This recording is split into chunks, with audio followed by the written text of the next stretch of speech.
राधे राधे, जय श्री कृष्ण। आप सभी का स्वागत है आपके अपने प्रिय चैनल पर। आज की वीडियो में हम आपको सुनाएंगे करवा चौथ व्रत कथा और करवा चौथ व्रत का विधि विधान। तो शुरू करते हैं आज की प्यारी सी वीडियो। कार्तिक मास के कृष्ण पक्ष की चंद्रोदय व्यापिनी चतुर्थी के दिन करवा चौथ का व्रत किया जाता है। इस साल यह व्रत 20 अक्टूबर को रखा जाएगा। पति की दीर्घ आयु एवं अखंड सौभाग्य के लिए इस दिन बालचंद्र गणेश जी की पूजा अर्चना की जाती है।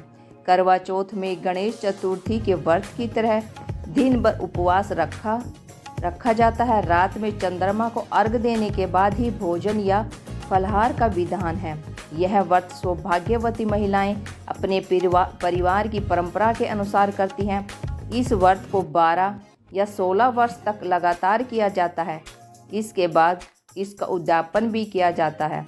जो महिलाएं आजीवन करवा चौथ का व्रत करना चाहती हैं वे इस व्रत को कर सकती हैं। तो सुनते हैं करवा चौथ व्रत की कथा। एक साहूकार के 7 लड़के और एक लड़की थी। सेठानी के सहित उसकी बहुओं और बेटी ने करवा चौथ का व्रत रखा। रात्रि को साहूकार के लड़के भोजन करने लगे तो उन्होंने अपनी बहन से भोजन के लिए कहा। इस पर बहन ने बताया कि उसका आज व्रत है और वह खाना चंद्रमा को अर्घ देकर ही खाएगी। सबसे छोटे बेटे और अपनी बहन की हालत देखी नहीं जाती। वह दूर पेड़ पर एक दीपक जलाकर छलनी की ओट में रख दिया, जो ऐसा प्रतीत होता है जैसे चतुर्थी का चांद हो। बहन ने अपनी भाभी से भी कहा कि चंद्रमा निकल आया है, व्रत खोल लें, लेकिन भाभीियों ने उसकी बात नहीं मानी और व्रत नहीं खोला। बहन को अपने भाइयों की चतुराई समझ नहीं आई और उसे देखकर करवा उसे अर्घ देने खाने का निवाला खा लिया। जैसे ही वह पहला टुकड़ा मुँह में डालती है उसे छींक आ जाती है। दूसरा टुकड़ा डालती है तो उसमें बाल निकल आता है और तीसरा टुकड़ा मुँह में डालती है तभी उसके पति की मृत्यु का समाचार उसे मिलता है। वह बेहद दुखी हो जाती है। उसकी भाभी सच्चाई बताती हैं कि उसके साथ ऐसा क्यों हुआ। व्रत गलत तरीके से टूटने के कारण देवता उससे नाराज हो गए हैं। इस पर करवा निश्चय करती है कि वह अपने पति का अंतिम संस्कार नहीं करेगी और अपने सतीत्व से उन्हें पुनर्जीवित कर लेंगी। शोकाकुल होकर वह अपने पति के शव को लेकर 1 वर्ष तक बैठी रही और उसके ऊपर उगने वाली घास को इकट्ठा करती रही। उसने पूरे साल की चतुर्थी को व्रत किया और अगले साल कार्तिक कृष्ण चतुर्थी फिर से आने पर उसने पूरे विधि विधान से करवा चौथ व्रत किया। शाम को सुहागिनों से अनुरोध करती है कि यम सुई ले लो, पिया सुई दे दो, मुझे भी अपने जैसी सुहागिन बना दो।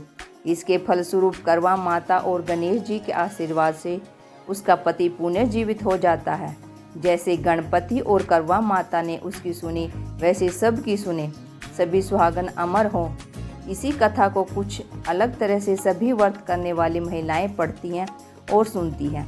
करवा चौथ का व्रत रखती हैं तो गणेश जी और बुढ़िया माई की जुड़ी यह व्रत कथा पढ़ें।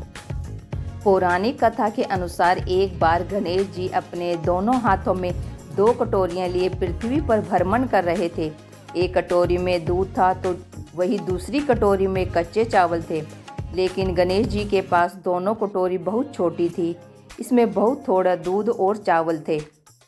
गणेश जी ने जाकर कई लोगों से खीर बनाने का निवेदन किया, लेकिन किसी ने भी इसकी बात नहीं मानी, क्योंकि इतनी कम चीज़ों से खीर कैसे बनती।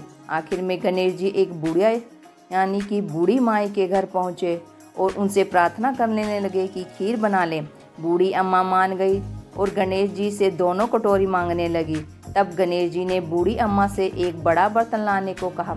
जब अम्मा ने कारण पूछा तो उन्होंने बोला कि इन दोनों कटोरियों में मौजूद दूध और चावल को खाली करना है ताकि इतनी ज़्यादा खीर बन सके और गांव में बंट सके।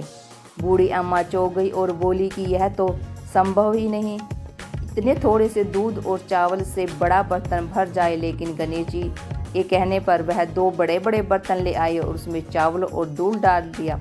इसके बाद वो बर्तन चावल और दूध से भर गए, जिसे देख बूढ़ी अम्मा चौंक गई। उन्होंने खीर बनाना शुरू किया।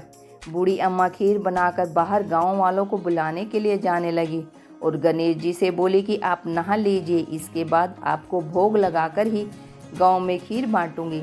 बूढ़ी अम्मा गांव वालों को बुलाने के लिए बाहर चली गई। तभी उसकी बहू आई और खीर देकर उसका मन ललचा गया और उसने थोड़ी सी खीर खा ली। इसके बाद जब अम्मा ने गणेश जी को भोग लगाने के लिए खीर निकालनी शुरू की, तब गणेश जी ने भोग लेने से मना कर दिया। अम्मा ने कारण पूछा तो उन्होंने बताया कि माई, खीर का भोग तो पहले ही लग चुका है।